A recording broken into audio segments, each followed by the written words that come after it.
শুনবেন রাত ৩০ সংবাদ। রেডিও যারা খবর পড়ছে সব দলের বাসীরা। খবর প্রচারিত হচ্ছে কাটাখালী কচুবাগান গুটোগুটি সেন্টার থেকে। সংবাদের শুরুতে শিরোনাম।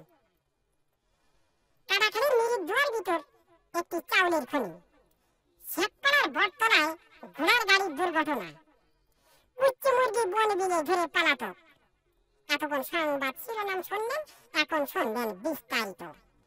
খবরে জানা যায় কুদা ফকির বাড়ি যায় তো বলায় ইকরাঙ্গের হাসটি ধরে নিয়ে যায় কেবলা।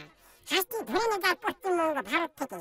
রাতের বেলায় দাবলা দাবলি হয়, কোনো সুসংবাদ পাওয়া যায়নি। সকালে বেলা সংবাদ পাওয়া যায় কিনো ফকিরের দরগায়। খবরে জানা যায় হাসির কোনো ক্ষয়ক্ষতি নেই, বন বিলের লোম করা সব জড়িয়ে পড়ে গিয়েছে। গতকাল কাটাখালীর ব্রিজের পারে একটি মহিলা দাঁড়িয়েছিলেন। মহিলা দাঁড়িয়ে থাকার পর একটি বাড়ি মাছি উড়ে যাইতেছিল। খবরে জানা যায় মহিলার ওড়নার বাড়ি লেগে বাড়ি মাছি ৩৬টি দাঁত ভেঙে জায়গায় পড়ে যায়। এরপরে বাড়ি মাছিটি দুঃখ প্রকাশ করেন যে তিনি দাঁত দেখেছি চাবিয়ে খেতে পারছেন না। আমাদের কদবের হায়দার বাড়ি মাছির দাঁত লাগানোর জন্য ৩৬ লাখ টাকা পুরস্কার প্রদান করেন।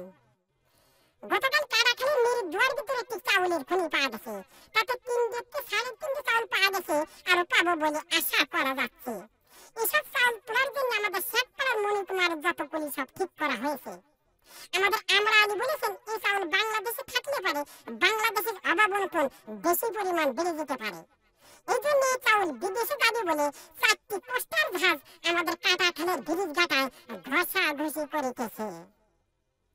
গতকাল বঙ্গোপসাগরে আগুন লেগে পানি পুড়ে ছারখার হয়ে যায়, মাছের কোনো ক্ষয়ক্ষতি হলে শেওলা করা নিরাপদ জায়গায় আছে।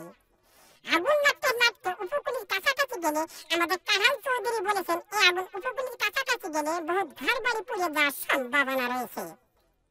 এই আগুন নিবানোর জন্য আমাদের মাগুরার তরফ থেকে ৭ বস্তা পেট্রোল ও ১৪ বস্তা কেরোসিনের তেল পাঠানো হয়েছে। গতকাল আরিসার ঘাটে একটি হাতি যাইতেছিল। হাতি যাওয়ার পরে ফেরিখানা নষ্ট হয়ে যায়। ১৫-১৬ খানা বাস বুঝাই সত্ত্বে হাতির পিঠের পার ফেরিটি তুলে দেওয়া হয়েছিল। হাতিটি নিমিজিমি করে যাইতেছিল, এক রয়না মাছের পাড়া হাতি চ্যাপ্টা হয়ে গেল। রয়না মাছের পাড়া হাতি চ্যাপ্টা হয়ে গেলে বাস পায়খানা দরদর করে পানির ভিতর পড়ে যায়। খবরে জানা যায় বাসের ভিতর যত লোকজন ছিল লোকজনের কোনো ক্ষয়ক্ষতি নেই, বাস পায়খানা হাফ তেল হয়েছে। এরপর এক মহিলা বাস পায়খানা বাহার দিয়ে টান দিয়ে তুলে আরিসা হুডের দিকে ১৪ বালতি ঠ্যাং খায় সুস্থ করা হয়েছে। গতকাল এক কুচ্চি মুরগিকে এক বন বিলে ধরে পালাতক বহিন সমুদ্রের পানির ভিতর। গতকাল ৩৬৬ যে ডুবুরি নামায় খোঁজ করা হয়েছে। খবরে জানা যায় বন বিলের কোনো ক্ষয়ক্ষতি নেই, কুচ্চি মুরগিকে একটু একটু ফুলিও পাওয়া গেছে। আমাদের কাটাখালীর বিন্দু ডাক্তার কুচ্চি মুরগিটি মগির নতুন হাসপাতালে ভর্তি করে কুচ্চি মুরগির পেট অপারেশন করে ৩ মণ ও ৩.৫ মণ চাউল পাওয়া গেছে, আরো পাবো বলে আশা করা যাচ্ছে। বর্তমান বাংলাদেশে মাছের অভাবনটন বেশি পরিমাণ দেখা যাচ্ছে। এর একমাত্র কারণ বুড়িগঙ্গা নদী দিয়ে একটি মায়াবড়ি জাহাজ যাইতেছিল। এক কাইলা মাছের সাথে অ্যাক্সিডেন্ট হয়ে মায়াবড়ি জাহাজটি পানির ভিতর ভেঙে চিরে পড়ে যায়। খবরে জানা যায় জাহাজের ভিতর যদি মায়াবড়ি ছিল, মাছে খাইয়ে মাছের সন্তানাদি বন্ধ হয়ে যাওয়ার কারণে বর্তমান বাংলাদেশে মাছের অভাবনটন বেশি পরিমাণ দেখা যাচ্ছে।